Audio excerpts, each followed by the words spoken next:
नमस्कार, मैं हूं विज्ञान प्रकाश और इस हफ्ते के परिवर्तन में हम जिसका जिक्र करेंगे वो प्लेयर है प्रियंका गांधी। वो प्रियंका गांधी जिन पर कांग्रेस की बहुत सारी उम्मीदें टिकी हुई हैं। प्रियंका गांधी के बारे में कोई भी बात करने से और आगे बढ़ने से पहले यह जानना जरूरी है कि उनकी जो जीवन है, राजनीतिक जीवन जो है, वो कब एक तरह से बैकग्राउंड में था और कब वो सामने पूरी तरह से फोरफ्रंट पे आई उत्तर प्रदेश में। जरूरी है यह जानना और देखना। प्रियंका गांधी का जिक्र करना उस समय से जरूरी है जब वो सीधा रिश्ता तो नहीं रखती थी सियासत से, लेकिन बैकग्राउंड में वो जरूर नजर आती थी। खासतौर पर उस समय जब वो अपनी मां और कांग्रेस की सबसे बड़ी नेता सोनिया गांधी का चुनाव क्षेत्र रायबरेली संभाल रही थी 1999 से। उस समय सारा फोकस राहुल गांधी पर था और राहुल गांधी आगे क्या करेंगे, कैसे करेंगे, इस बात पर था। लेकिन ऐसा कभी नहीं हुआ कि प्रियंका गांधी कभी नजरअंदाज रही। जब वो सोनिया गांधी के लिए किसी तरह का कोई कैंपेन भी करती तो हमेशा वो मीडिया की नजर में रहती और कभी कभी मौका पड़ने पर उन्होंने मीडिया से बात भी की। लेकिन कुछ सालों बाद वक्त भी बदला और राजनीतिक दौर भी बदल गया। 2014 आया, नरेंद्र मोदी की बड़ी जीत हुई और कांग्रेस की बड़ी हार। इसका असर उत्तर प्रदेश पर साफ था, जहां बीजेपी 70 से ज्यादा लोकसभा सीटों पर जीत गई।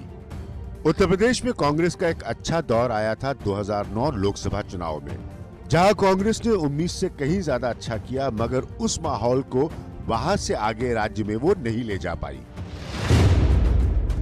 इन सब सियासी परिवर्तनों के दौर में कभी कभी कार्यकर्ताओं की तरफ से उत्तर प्रदेश में यह मांग उठती रही कि प्रियंका गांधी को लाने की जरूरत है, लेकिन इस बात का किसी को भी कतई अंदाजा नहीं था कि क्या कभी प्रियंका की राजनीति में सीधी एंट्री होगी और वो सक्रिय कांग्रेस की भूमिका में होंगी।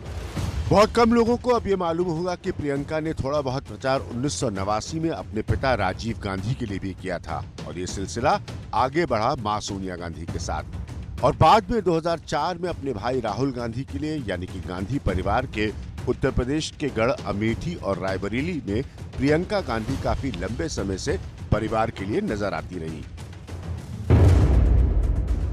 प्रियंका ने सीधे कमान संभाली महासचिव के तौर पर उत्तर प्रदेश में 2019 में, और 2019 इसलिए भी महत्वपूर्ण है क्योंकि राहुल गांधी थे मोदी के सामने और कांग्रेस की फिर बड़ी हार हुई। राहुल गांधी खुद अमेठी से हार गए, उनके परिवार की इतनी पुरानी सीट और स्मृति ईरानी वहां से जीत गई। विपक्ष ने तब भी नहीं मौका गवाया कहने के लिए कि प्रियंका गांधी का कोई जादू नहीं चला उत्तर प्रदेश में। उन पर जिम्मा पूर्वी उत्तर प्रदेश का था और बनारस से नरेंद्र मोदी खुद सांसद हैं। तो कुल मिलाकर प्रियंका गांधी का एक आकर्षण तो जरूर है, लेकिन कांग्रेस के लिए किसी बड़े राजनीतिक लाभ में तब्दील होने की स्थिति से अभी बहुत दूर है। तो सबसे पहले देखते हैं कि प्रियंका गांधी की इन चुनावों में ताकत क्या है। मेरे हिसाब से पहली बड़ी बात है कि प्रियंका गांधी ने एक नए राजनीतिक प्रयोग का नारा दिया है, लड़की हूं, लड़ सकती हूं।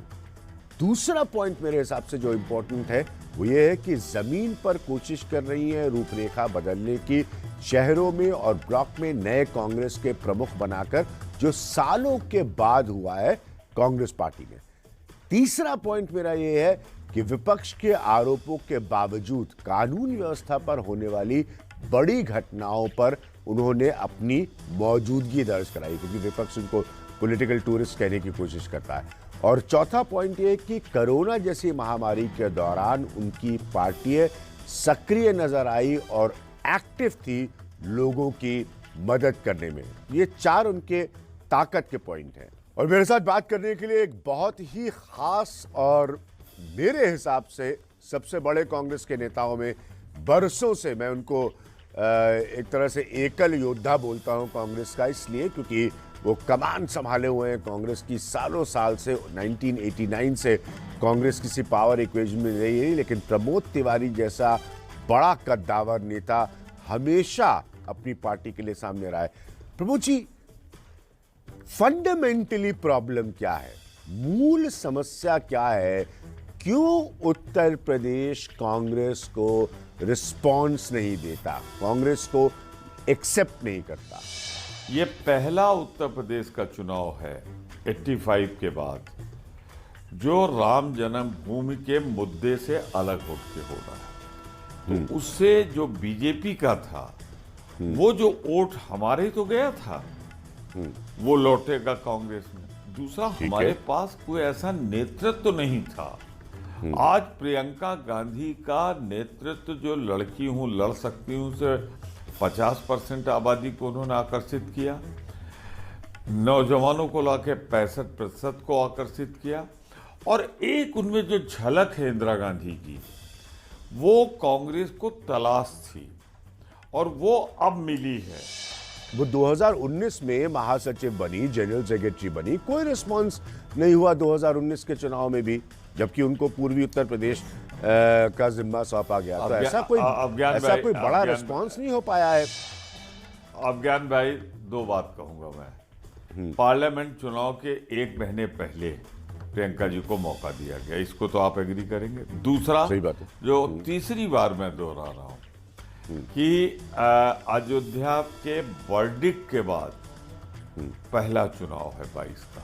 19 में वर्डिक्ट नहीं आया था, और वही कारण था जो भाजपा को इतनी सीटें दिला गया। तो एक तो अयोध्या वर्डिक्ट, दूसरा भाजपा का 5 साल के कामकाज का टोटल फेल्योर सरकार का, ठीक है, और तीसरा इन जो बीच में गैप मिला 19 से 22 में, हाथरस हुआ तो प्रियंका गांधी, सोनभद्र में हुआ तो प्रियंका गांधी, जहां उन्नाव में हुआ तो प्रियंका गांधी, फिर से उसके बाद लखीमपुर खीरी में पहली बार नेहरू गांधी परिवार का कोई सदस्य 3 रातें उसने जेल में गुजारी। तो मैं किसी दल का नाम नहीं ले रहा हूं। जब दूसरे दल जेल जाने से डर रहे थे, तो ये निडर महिला, ये बहादुर महिला जेल गई।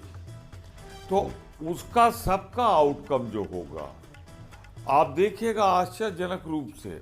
आप बात कर रहे थे ना 2009 की, मैं आपसे कहने जा रहा हूं ये, ठीक है, सरप्राइज रिजल्ट होगा।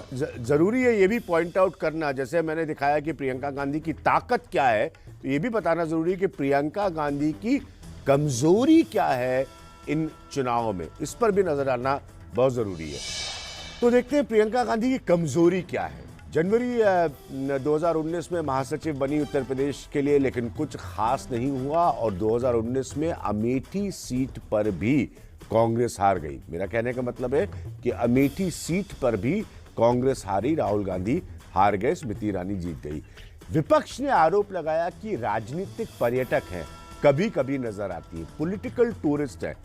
तीसरा पॉइंट, उन्होंने यूपी में खास तौर पर पूर्वांचल की जिम्मेदारी ली, जो उनको दी गई उनकी पार्टी की तरफ से, लेकिन कोई बड़ा फेरबदल कांग्रेस का वहां पर पूर्वांचल में नहीं हो पाया। तकरीबन 3 साल हो गए हैं, चौथा पॉइंट है, तकरीबन 3 साल हो गए हैं सीधे तौर पर राजनीति में आए हुए। उम्मीदें हैं, लेकिन किसी बड़े असर का, बड़े प्रभाव का अभी भी इंतजार है। तो अगर इन चुनाव को देखते हुए हम प्रियंका गांधी का आकलन कर रहे हैं, तो रणनीतिक तौर पर क्या बदल रही है प्रियंका गांधी, और उससे वो क्या हासिल कर सकती हैं? चुनौती उनकी जो पहले थी, वो आज भी बरकरार है। मैं लड़की हूं, लड़ सकती हूं,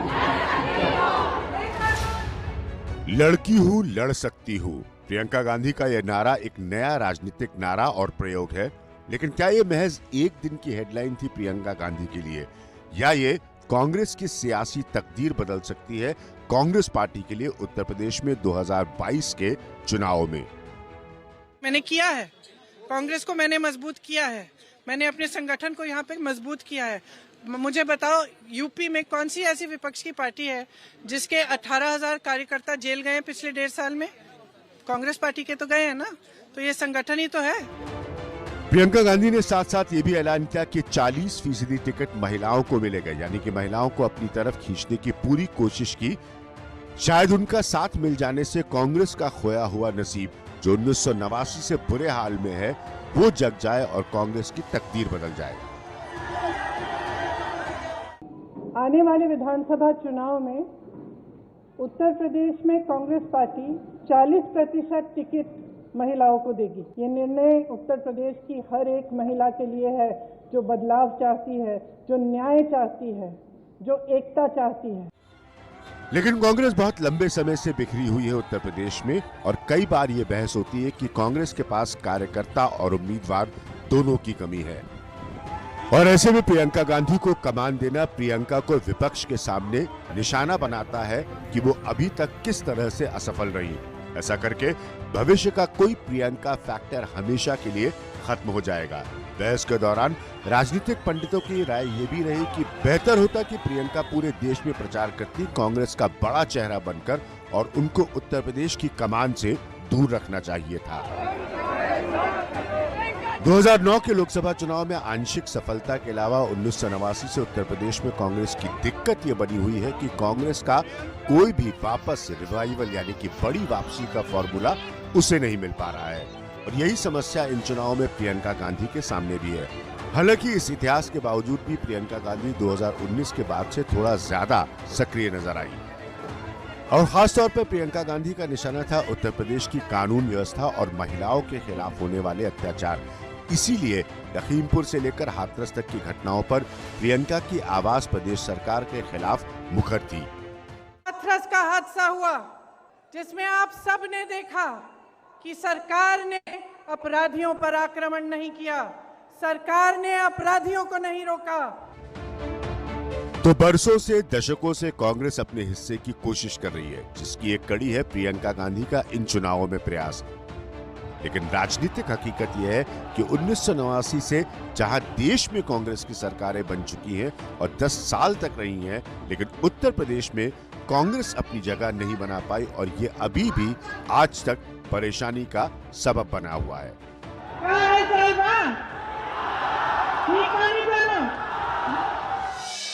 प्रमोद जी, आप युवा की बात कर रहे हैं, इसमें कोई दो राय नहीं है कि प्रियंका गांधी हो, राहुल गांधी हो, इनको युवाओं के नेतृत्व के चेहरे के तौर पर देखा जाता है, लेकिन सीधा प्रभाव ये भी नहीं डाल पाए हैं उत्तर प्रदेश के युवाओं पर अपनी, और मैं सीधा पूछ रहा हूं आपसे, कांग्रेस की तरफ आकर्षित होने को लेकर। ये सारी बीती हुई कहानी है, कल की बातें।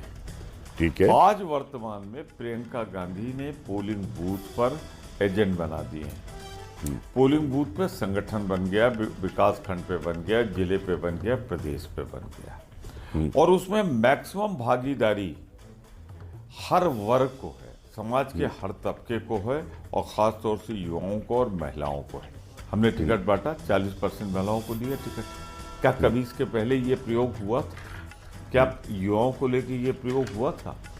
क्या पहली बार ये नहीं होने जा रहा है कि प्रियंका गांधी एक एक विधानसभा की मॉनिटरिंग करें? मैं गवाह, पोलिंग बूथ पे हमारे यहाँ जब टिकट बढ़ जाता था आखिरी दिन, तो हमें पोलिंग बूथ पे एजेंट ढूंढने नहीं मिलते थे। आज मैं पूछने वाला था, पर कांग्रेस संगठित है। आप इतने बड़े नेता और कितनी ईमानदारी की बात आप कर रहे हैं कि कांग्रेस की प्रॉब्लम ही है सालों साल उत्तर प्रदेश देखने के बाद कि एक ऐसा युग से कांग्रेस गुजर रही है जहां उसके पास वर्कर भी नहीं है और जहां उसके पास टिकट लेने वाले भी नहीं है, दोनों नहीं है। आज की तारीख में प्रियंका जी के नेतृत्व के बाद ये दोनों हमारे पास हैं। पोलिंग बूथ का गठन आज से 6 महीने पहले हो गया, विकास खंड का गठन 6 महीने पहले हो गया, और चेहरे नए लाए गए, उत्साह से भरे हुए लाए गए, और वो दमखम के साथ लगे। आप देखिए ना, हमारे जो आंदोलन हो रहा है उसमें उमड़ता हुआ जन सैलाब, जिस तरीके से प्रियंका गांधी जी के दौरों में लोग आ रहे हैं, अब वो फर्क है। दिल्ली बैठ के जो नेहरू गांधी परिवार का हमें आशीर्वाद मिलता था वो तो कुछ दूर दूर लगता था। अब प्रियंका गांधी लखनऊ में उन्होंने सबसे ज्यादा वहाँ किया। तो ऐसा हमें नहीं मानना चाहिए। ये पढ़ा लिखा हिंदुस्तान है, यहाँ लोग हर चीज समझ रहे हैं, और फिर सबको ट्राई कर लिया लोगों ने, हर पार्टी ट्राई हो चुकी। अब एक बार लोगों ने मन बना लिया है कांग्रेस को देने के लिए प्रियंका गांधी के नेतृत्व में। तो ये था जिक्र परिवर्तन की एक बड़ी प्लेयर प्रियंका गांधी का। चुनौती बहुत बड़ी है, अभी तक कोई ऐसा नतीजा नहीं राजनीतिक तौर पर कांग्रेस के लिए आया है जो कांग्रेस की तकदीर बदल दे उत्तर प्रदेश में, और चुनौती अभी भी बरकरार है प्रियंका गांधी के लिए। ये था आज का परिवर्तन का खास एपिसोड। नमस्कार।